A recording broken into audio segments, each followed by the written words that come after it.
15 days update po natin ng Jasmine 479 Dapog System Pure Organic Fertilization Method ng Noel Agri TV. I-recap lang po natin kung ano po yung ating ginawa.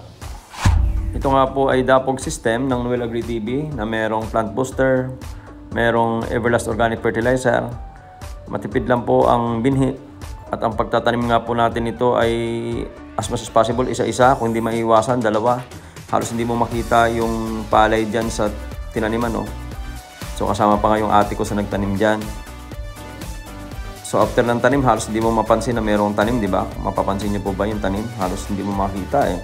Makikita niyo po dyan yung cyanobacteria na kulay green. Yan po ang nandyan.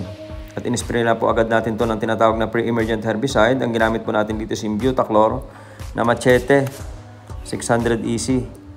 So malinis po yan at walang masyadong sumibol na damo. So dyan nga makikita niyo ako na halos puro lupa pa rin yung makikita niyo po dyan. Walang abonong commercial, walang abonong organic. Bioplant booster pa lang po ang nilalagay natin dyan. So ito na po, ang ganda na po niya ngayon, no? Lalaki na, tsaka masuhi na po yung palay. So yung sistema ng sustainable na pagsasaka ay yan po yung pinatutupad natin dito.